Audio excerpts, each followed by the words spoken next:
I got home earlier than planned. The day? A hell of a bore, to be honest. That appointment that was going to suck up my entire afternoon was canceled at the last minute. A relief, because I didn't feel like going anyway. My husband, of course, was on another one of those eternal work trips. And me? Already used to the silence of an empty house. But that day, there was something in the air. Different. You know that feeling that makes your neck tingle with desire? As if someone were staring at you from behind? Well, that's right. I felt like a flame lit inside me when I saw that guy sitting there. Before I start, I want you to subscribe to our channel so you don't miss any stories like this. Let's go. As soon as I got home, I dropped my bag on the couch and noticed something strange. Absolute silence. Not even the sound of the TV. That was really weird because Lucas, my stepson, was on break and usually stayed in the living room watching something. That intrigued me. I walked up the stairs very slowly, trying not to make any noise. That's when I noticed the bathroom light was on and the door was just ajar. Even stranger. I got closer, almost holding my breath, and then I heard a heavy sigh coming from there. My heart skipped a beat. Was he feeling sick? I wasn't sure whether to call or not, but I knocked lightly on the door and asked, "Is everything okay in there, Lucas?" It took him a while to answer, and when he did, his voice was low and slurred. "I am, Auntie. I'm just thinking." That worried me even more. He didn't seem okay at all. I opened the door slowly, carefully, not wanting to barge in. There he was, sitting on the floor, leaning against the wall. His gaze was lost, and his face was red, as if he was trying to hold back tears. My chest tightened immediately. A mix of concern and the desire to help took over me. I tried to lighten the mood. "Come on, come to the living room. Let's talk," I said in the most welcoming tone I could muster. He stood up slowly without saying anything and followed me to the couch. We sat side by side, and he stared at his hands, fidgeting with his fingers as if he were very nervous. I knew there was something big bothering him. I decided to get straight to the point. "Lucas, what's wrong? You've been acting a little strange for a while now. If you want to talk, I'm here listening to you." He let out a sigh so deep that it seemed like he was carrying the weight of the world on his shoulders. "It's hard, Auntie. There are times when I don't even know what I'm doing here. I don't know who I am, what I want to be. It feels like I'm lost." Those words hit me hard. It was like looking at a boy trying to be a man, full of doubts, carrying a ton of uncertainties. I remembered myself at his age, all confused, full of unanswered questions. I took a deep breath and decided to open my heart. "You know, Lucas, I understand more than you think. When I was your age, I felt that way too. I thought everything would work out when I got married or got a good job. But you know what I discovered? We never have all the answers. And that's normal. It's okay to feel that way sometimes." He looked up, and I could tell those words made a difference. It was like a weight had been lifted from his shoulders. The expression on his face changed, softened. For the first time in a long time, he seemed to be breathing easier. And there we stayed, talking about life, doubts, and dreams. It was a simple moment, but full of meaning.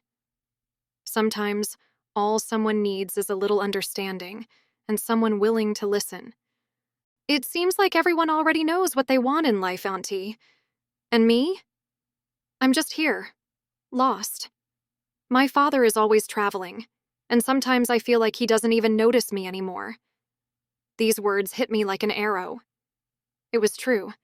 My husband was always absent, swamped with work, as if the family were just a detail on his agenda. I took a deep breath, trying to hide the tightness I felt in my chest. "Lucas, listen here," I said firmly, but also affectionately. "You're not alone. Even when it seems like the world is falling apart, I'm here. Always. You can count on me for anything, okay?" He gave a small, shy smile, but full of meaning. It was almost like a wordless thank you. Thanks, Auntie. Sometimes just hearing that helps. After that, we were silent, but it wasn't that heavy silence it had been before. Now it seemed peaceful, almost as if an invisible wall had fallen between us. The next morning, I went down to the kitchen earlier than usual. I hadn't been able to sleep well. While I was making coffee, lost in my thoughts, I heard light footsteps coming down the stairs. It was Lucas, with his hair all messed up and looking like he hadn't slept a wink. "Good morning, Auntie. You're up early, huh?" "Yeah, I couldn't sleep. What about you? Did you rest?" He shrugged and shook his head. "Not so much. I was thinking about some things. Yesterday's conversation was important to me. I don't think I've ever talked about it with anyone. That warmed my heart in a way I can't explain. Pride? Maybe. But also a feeling of wanting to care for it, to protect it." I grabbed a mug, filled it with coffee, and handed it to him, trying to keep my tone light. "You know you can talk to me whenever you want, right? I'm here." He looked at me and smiled again, that shy but sincere smile. I noticed his eyes, brown and full of emotions he didn't know how to express, and the way he ran his hand through his hair when he was nervous. I shook my head. "How about we do something today?" He seemed relieved by the idea and accepted right away. A little while later, we were in the little square near our house. The fresh morning air seemed to clear our minds, and the silence, punctuated by the birds, was almost therapeutic. Suddenly, he began to speak, his voice low but full of sincerity. "You know, I always thought I needed to be strong all the time, to show that I was okay, that I could handle everything. But I'm tired of pretending." That confession took me by surprise and moved me. It was so raw, so real. "Lucas, no one can be strong all the time. Everyone has doubts, insecurities. And that's not weakness. It just shows that you're human." He looked at me, and for the first time in a long time, he seemed lighter. It was as if those words had lifted a huge weight off his shoulders.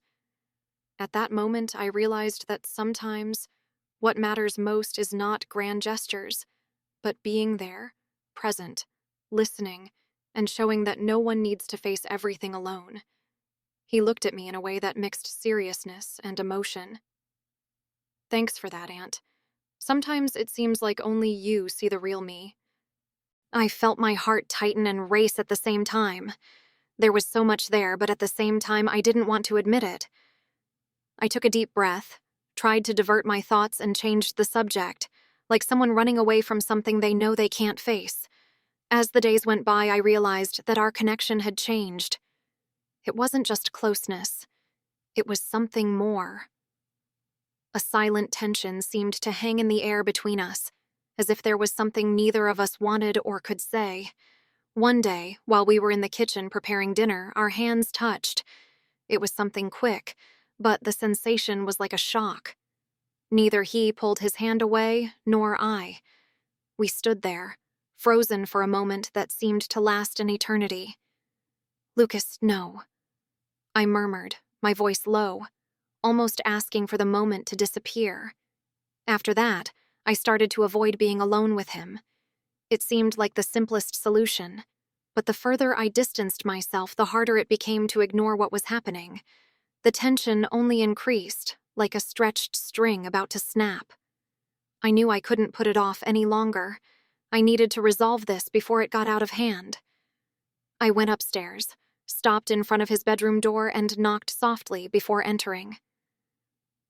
"Lucas, we need to talk."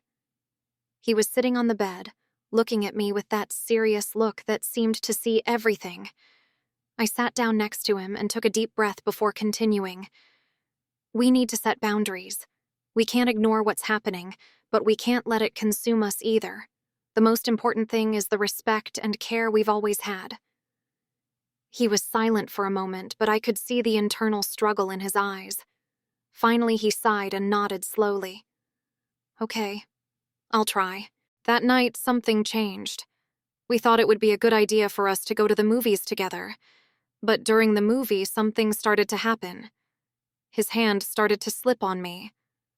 I felt hot, and things seemed to be changing. When Lucas asked me to lay my head on his lap, he did something surprising. At that moment, a lot of things were going through my head. Am I doing something right? But the moment was so hot that we acted on emotion. I want you to tell me what you think about my attitude towards my husband's son.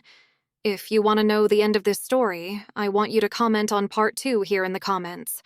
Don't forget to like this video so you can get part 2. Come on, follow our channel, and if you want to see more stories like this, click on the video on the screen.